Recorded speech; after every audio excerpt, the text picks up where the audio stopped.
I had been working my whole life. And what I didn't understand, by being determined to chase something, by being committed to it, and what commitment is staying true to what you said you were going to do long after the mood that you have set it in has left. You see, people think commitment is saying, yes, I'll do it on the days when it feels good. But I have been committed to everything that I ever started in my life, and I never stopped and I never quit it. And so by being committed to everything that I started, I finished it. It built a certain type of spirit. It built a certain type of mentality. It built a certain type of individual. And so now I couldn't quit even if I wanted to. I couldn't lay in the bed even if I wanted to. I couldn't stop even if I wanted to. I had too much sweat equity in my life and everything that I was doing. Because I understood my existence wasn't about me. I went from me to we a long time ago. I understood the process is more important than the product. It wasn't about the outcome for me. Whether I made it to the NFL or not, that was inconsequential in God's plan for my life. But I was going to fall in love with that process because I understood by falling in love with that process, it was going to turn me into a machine. There are some mountains that can be climbed by people like you and me. We got to get a little bit better condition, but I mean, it's not like the mountain climber mountains that would be way beyond our skill level. But some of these mountains that can be climbed by you and me, it takes a day to get to the top, and then you just camp up there and you come down the next day. And on many of these places in Switzerland where you can do that, about halfway up the mountain is what they call the halfway house, halfway up the mountain. So a group of people starts off with a guide in the morning, and about noon, you're kind of tired. You've been walking now for 4 or 5 hours, and you're coming up to the halfway house, and it's just it's a wonderful sight.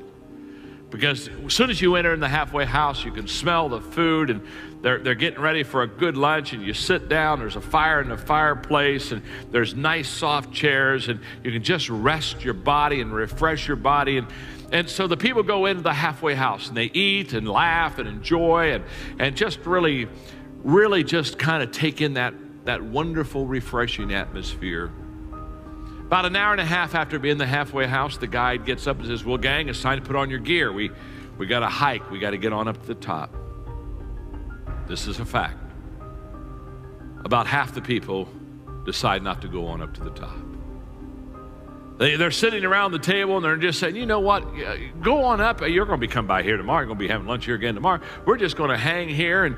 And so the people that want to get to the top, they put their stuff on and they kind of leave. And the rest of the people sit behind. They eat a little bit more food, get around the piano, sing some songs, get around the fireplace, enjoy the fire, warm themselves by the fire. And all have play games all afternoon, kind of enjoy themselves. But about 4:30, 4:45 in the afternoon, without anybody saying a word, the people who stayed in the halfway house, they slowly go over to where the window is, the big window, and they start looking outside, and they start looking up at the top of that mountain, and as they look at the top of that mountain, they see their friends. Their friends are now getting the tents out, and they're getting ready to prepare for the night, and it becomes very quiet, very somber. Because everybody in the halfway house realizes the mistake they've made. They've sold their mission for a little bit of comfort for a few hours. Next morning, down come their friends, and by noon, they come into the halfway house. And when they come in the halfway, they are laughing, they're high-fiving, they're talking about what they've seen, where they've been, experiences, the fact that it was almost impossible to get up there. In fact, they had to help each other get up there, and how they joined teams and held hands, and they just tell them all these stories and talk about the pictures they've taken, and they got the group picture up there with the flag at the top, and the people who remain behind, they don't say much. They just eat their lunch and then follow the rest of them down to the bottom of the hill where their friends are waiting for them. And those who paid the price and went to the top, who understood now is the time to reach the mission, they hug and tell stories and celebrate.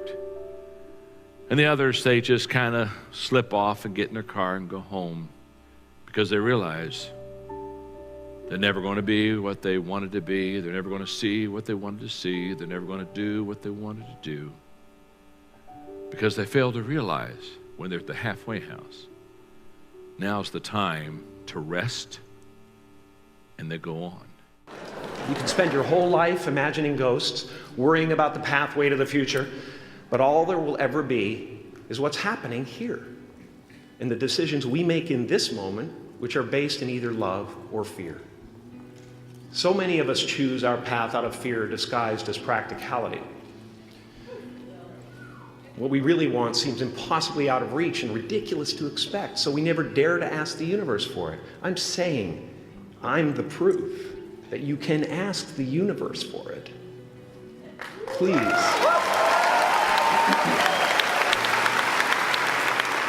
And if it doesn't happen for you right away, it's only because the universe is so busy fulfilling my order.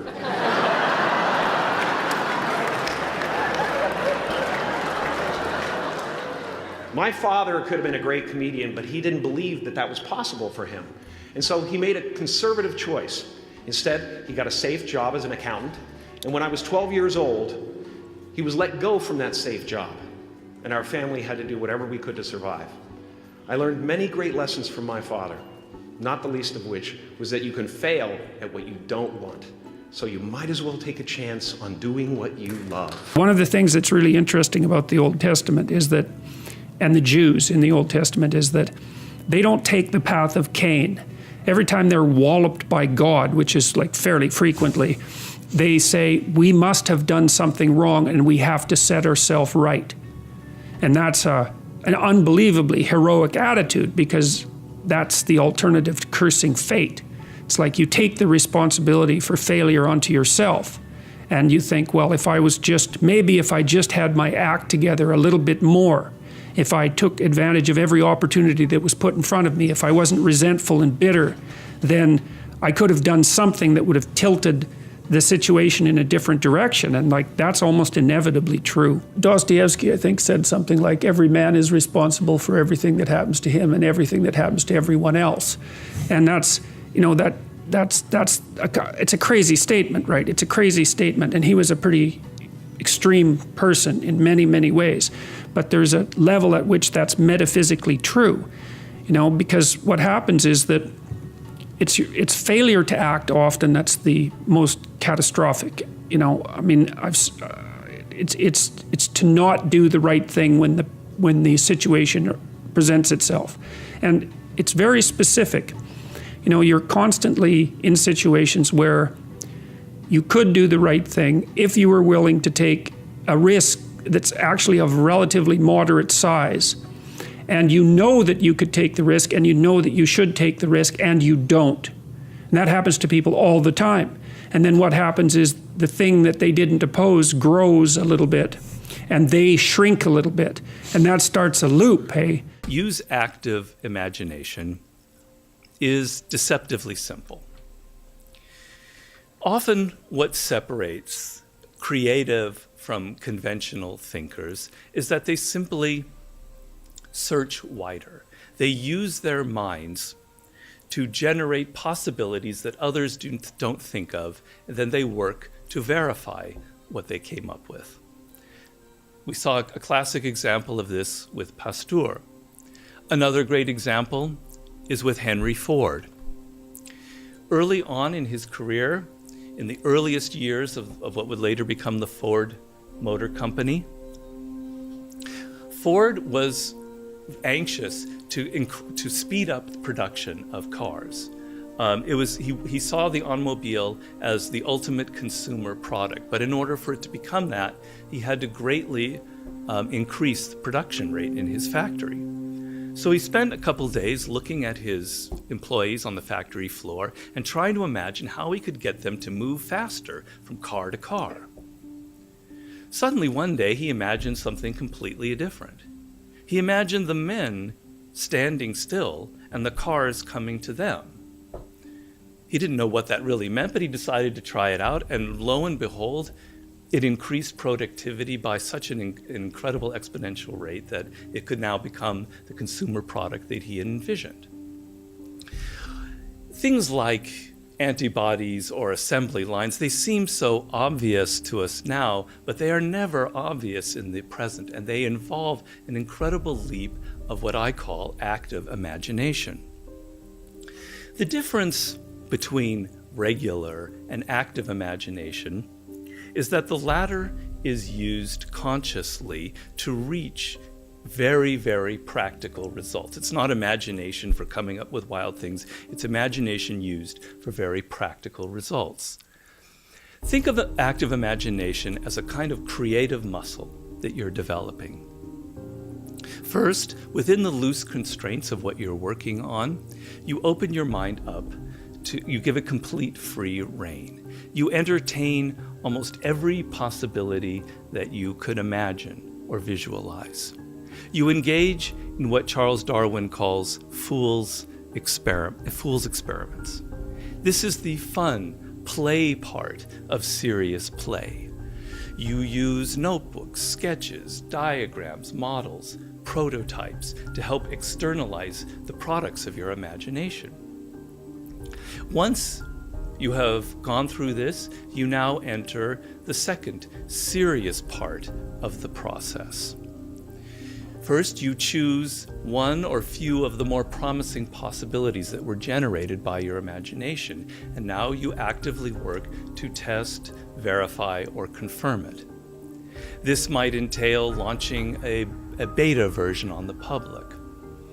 Once you have feedback, you now go back into the first part of the process in a shortened form, using your imagination to perhaps take what you have into an even better and higher form, circling constantly through this process in shorter and shorter cycles until you've got something that's both incredibly imaginative and incredibly realistic and practical.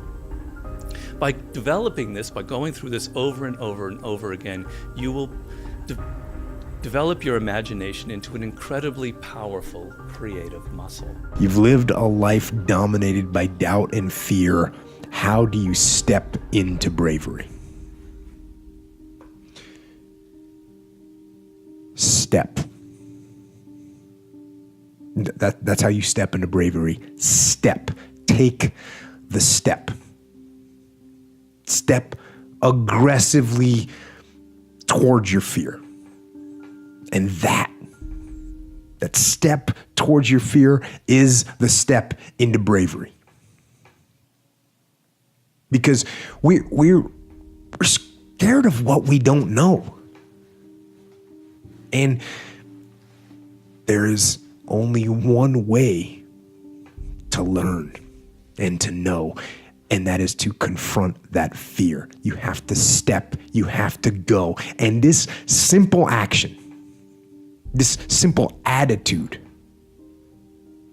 it answers so many questions. So many questions. How do you get to the gym every day? You step. You go. How do you change your diet?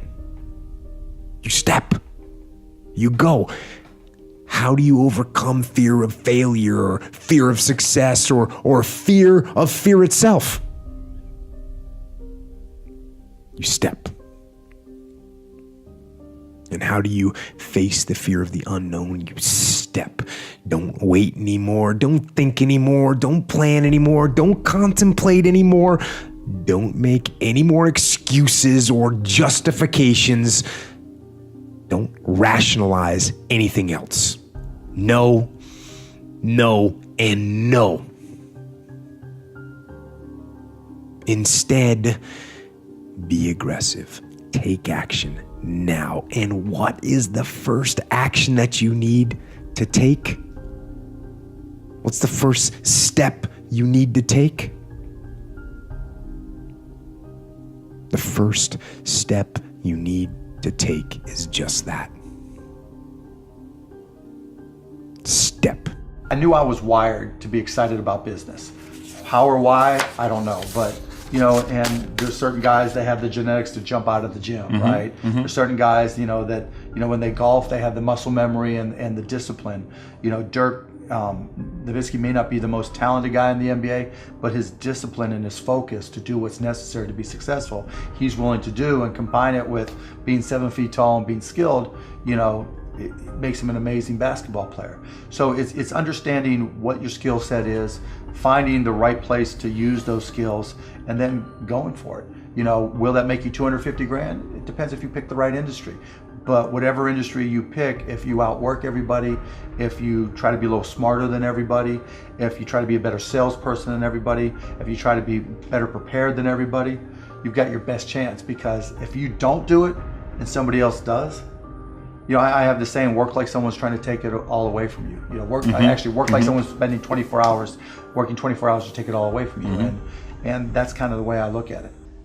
And I remember asking my dad to, I wanted new basketball shoes because I was a basketball junkie back then. He's like, well, your shoes work. If you want a new pair of tennis shoes, you have to go out there and get a job. And I'm like, Dad, I'm 12 years old, and it just so happens he was playing poker with his buddies, and one of his buddies was like, well, I got a job for you. I've got these garbage bags that we distribute. You can sell them door to door. I'm like, okay. And it was when I was selling them and realizing that I liked to sell and that I could sell, and that I recognized that selling was about providing a service and creating value for people, that I knew that I would, literally back then, I knew that I could always succeed. I mean, I remember I was 16, I think, when I started a stamp company and started going to stamp shows and trade shows and just working a little bit harder than other people and trading up from one stamp to the next. I remember one time I started with a quarter and bought a stamp and left with $50, thinking, hey, if I could do this, I could do anything. And it's not that everything worked. I failed a lot, but I never ever felt like I wouldn't be able to work hard enough to succeed. I think it's important to have at least 1 or 2 numbers that you track on a weekly basis. Okay. So that could be for web-based properties or services or products. It could be weekly average uniques. What it is doesn't matter that much, but matters less than having a metric that you try to improve every week. You could have 1 or 2 of them. You really shouldn't have many more than that, I don't think. It could be conversion from sign up to, let's say, first stage of sign up to completion of sign up. There are many different metrics that you can use, but I think that to keep the team focused, especially in a small company, it's very important to have 1 or 2 that you focus on a weekly basis. The only thing that stops you from getting what you want in life is the bullshit story you tell yourself of why you can't have it. You get that? What stops you back is the story, because the story stops you from getting honest. And if you can't get honest with yourself, there's no way you can go. Imagine like this, success in sales and life, it's like a roadmap, right? You know where you want to go, and you have this perfect strategy, the straight line to get there. It's a perfect strategy. It's going to get you there every single time. But if you don't know your starting point, if you're not getting honest with where you actually are, it doesn't matter how powerful the strategy is, and it doesn't matter how powerful your goal is. I'm going to ask you to set a goal today, right? A 60-day goal. And let's say you really set this goal, and I'll show you how to do it in a brilliant way. So it's visceral. So it makes you really feel it. You see it, you sense it, you smell the goal. That's step 1. I'm going to teach you the straight line, which is your strategy to get to your goal. But if you're not honest with where you are right now, your starting point, the map is worthless. There's 3 things that you need to know: where you are, where you want to go, and how you're going to get there. Those are the 3 things you must have to take advantage of any opportunity. I'm going to give you the strategy. I'm going to ask you to tell me exactly where you want to go for yourself. You got to get honest. Don't blame the boss. Don't blame the leagues. Don't blame your job. Don't blame the industry you're in. Just get honest. If you don't like your industry, find another one. Ideas are worth nothing. I mean, ideas are really, they're not a dime a dozen. They're just nothing. All the good founders I know, even the bad founders, can come up with ideas all day long. It doesn't mean anything. You have to be able to execute. And one of the sort of maxims that I was told once was, your success will be measured in the number of uncomfortable conversations you're willing to have. So I often get asked if an entrepreneur should, say, start a business based on one of their passions, or if they should find the most attractive market opportunity and build a business out of that, whether they like it or not. I don't think it's either or. I think you need both. I would say look at your own credit card statement. Identify where you spend an unusual percentage of your income. Where are you price insensitive? Then how old are you? What gender are you? Where do you live? and design a product that has all of those things intersecting.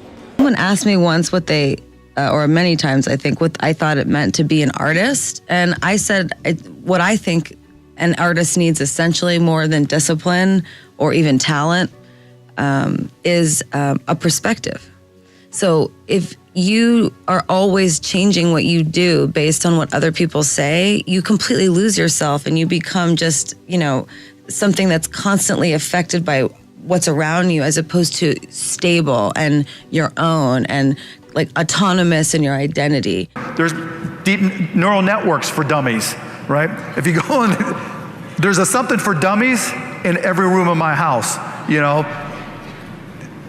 They can go two ways, I know, but I'm just telling you, put the time. I mean, I've taken, I can't even tell you how many hours now I spend every week, if not daily, working. Like I'll go into Amazon, AWS, and go through their machine learning tutorials. Don't think to yourself, I'm not technical enough, or I'm not going to get this, or I don't get into this, or it's too much. Try it. Get as far as you can, because it's like doing a basic website and a little bit of HTML. Just having done that, you feel smarter and you feel a little bit more confident about this. I don't want to be an alarmist, but I'm trying to scare the hell out of you because it's important. And when I say life doesn't happen to you, it happens for you, I really don't know if that's true. I'm just making a conscious choice to perceive challenges as something beneficial so that I can deal with them in the most productive way. You'll come up with your own style. That's part of the fun. It's very easy to be seduced by doing things efficiently, trying to do a lot of things well. I don't believe that's the most important thing. The most important thing is picking the right things to do in the first place. And that's being effective versus just being efficient. So within a startup, success I don't think is measured by how many things you can do at once. It's measured by how effectively you're able to pick the one or two things that are the highest priority. And there's always going to be a seduction to get distracted and focus on 20 things at once. And the most effective entrepreneurs I know are very good at focusing on one or two things and either eliminating the rest or delegating to other people or outsourcing it. So it's not done within the team, but it's actually to third parties. Enough.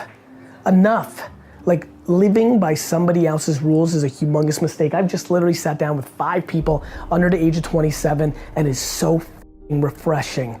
It is so refreshing. If you have not jumped on the bandwagon of doing exactly what the you want to do, which is skiing for the next 3 years or working at a job that's not what your parents want or what society wants, this video is just called Enough. Enough. Make this little 1-2 minute video, depends on when I finish, the piece of content that gets you to stand up and take life by its throat.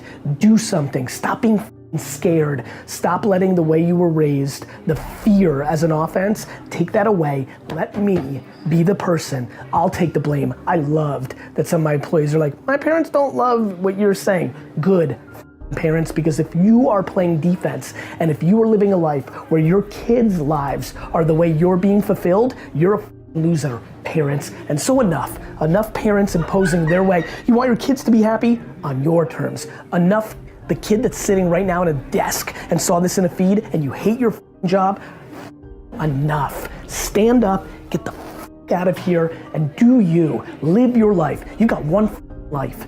Do something about it. I think that I've got to make a record that is the ultimate sort of here I am, So I think it's time to go back and, it's like in the movies where the ex-Marine grows the long beard and long hair and takes off to like Tibet or something. And then there's always a moment he's like, I don't do that anymore.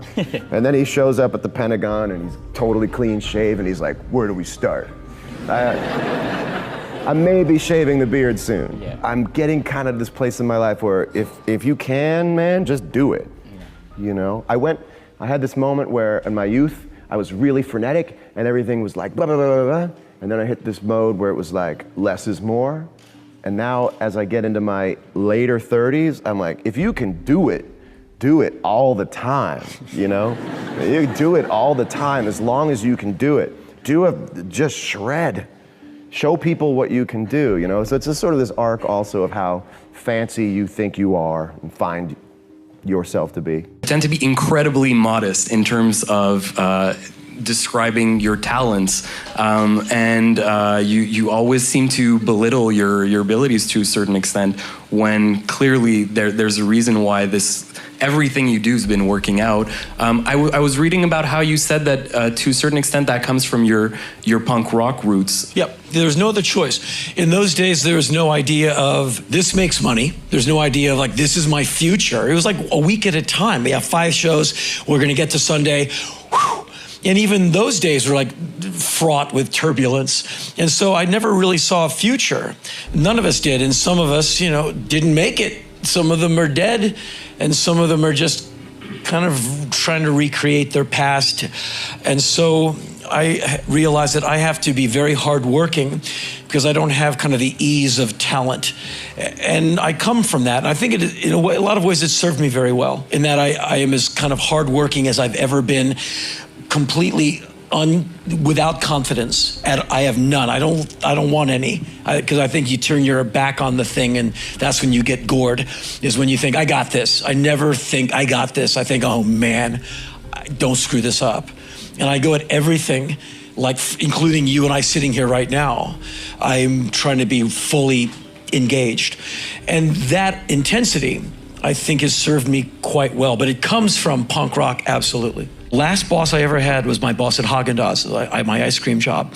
And to this day, he still comes to my shows.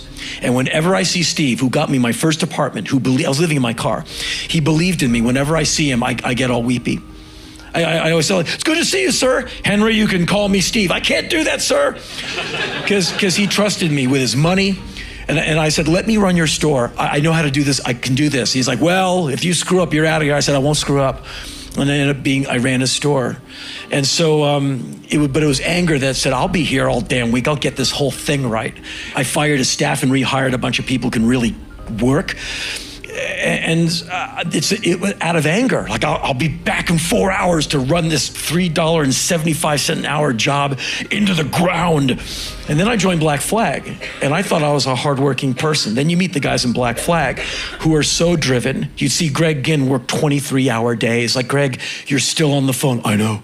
Greg, when did you eat? I don't know. Greg, when was the last time you showered? Do we have a shower? Like, the guy, we were not going to be stopped. And I kind of go at that intensity, like kind of anything I do. Like, you're a very calm, good-looking young man. Look at me, I'm a spaz sitting next to you. Like, I'm doing an interview with you. I can't help it. You're focused. I'm sweating, man. And so, but I'm like this going to the airport, like 10 miles out.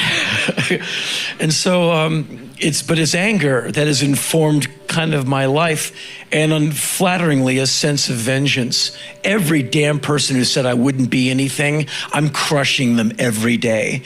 Everybody I had to endure in any band I was in, every day, into a powder. Yeah. Thank you. And I wish them no ill. I just wish to shine brighter. And if it burns my body to a crisp, I'm happy to go right now. Whether it's personal or people around me, when you see people that are positive, that look at something good and something bad that took place, they move along in life faster, they're better, and people want to be around these people. I mean, too often people gossip. The one gossip person wants to be around the other person that gossips. But they don't realize when you gossip, you're saying something you heard about somebody else. You're telling everybody, what if part of it was wrong? You're gonna go out and tell every person you told this, oh, I'm sorry it was wrong. Tell everybody you told, it's not gonna happen. So it's things you learn about. Don't gossip, don't belittle people if you don't have to. God, please don't. Try and look at the positive angle. What good could come out of something?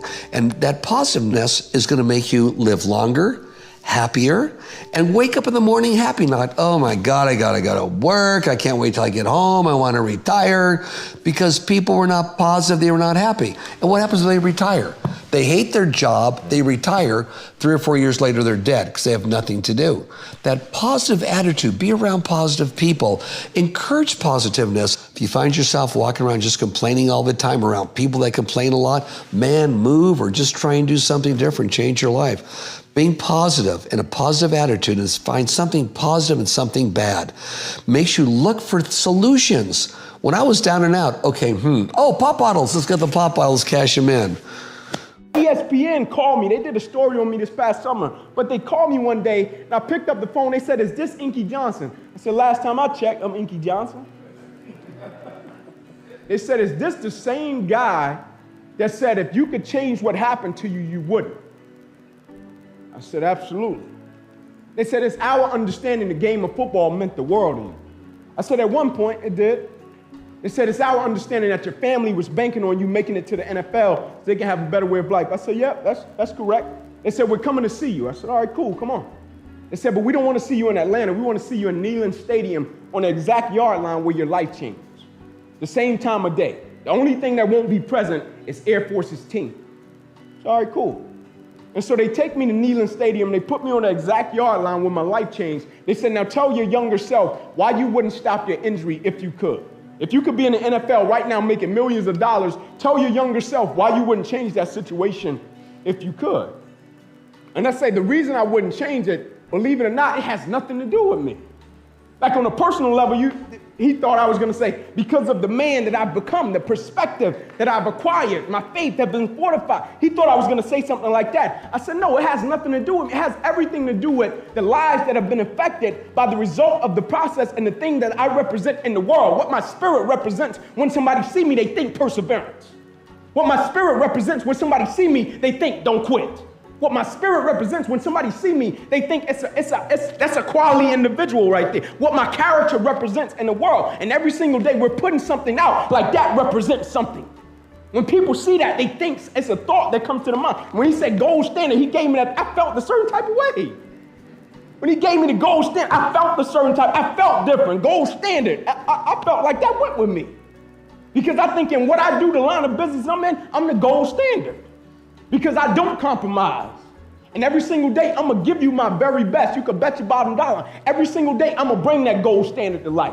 And I'm not just bringing it in one aspect of life. I'm bringing it in every single aspect of life. I'm not going to be one of these people in the world that's a public success, but they're a private failure. Meaning they give everything they got to one aspect of life, but the other areas, they lack off. No, I'm going to give every single thing I got to every aspect of my life because I represent something. When people see me, they think something. Whether that's character, never giving up, never surrendering.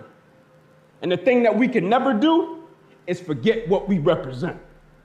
Because that's how guys end up on the bridge on a cardboard box sleep.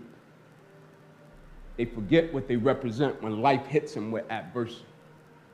My only charge for you, never forget what you represent. Take it as it comes. Again, like I said, you were asking me about the future. I'll let you know a little bit closer. You know what I mean?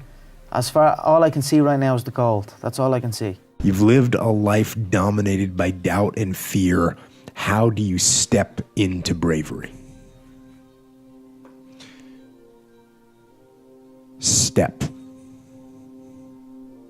That's how you step into bravery. Step. Take the step. Step aggressively towards your fear. And that step towards your fear is the step into bravery. Because we're scared of what we don't know. And there is only one way to learn and to know, and that is to confront that fear. You have to step, you have to go. And this simple action, this simple attitude, it answers so many questions. So many questions. How do you get to the gym every day? You step. You go. How do you change your diet? You step. You go. How do you overcome fear of failure or fear of success or fear of fear itself? You step. And how do you face the fear of the unknown? You step. Don't wait anymore. Don't think anymore. Don't plan anymore. Don't contemplate anymore. Don't make any more excuses or justifications. Don't rationalize anything else. No no, and no. Instead, be aggressive. Take action now. And what is the first action that you need to take? What's the first step you need to take? The first step you need to take is just that. Step.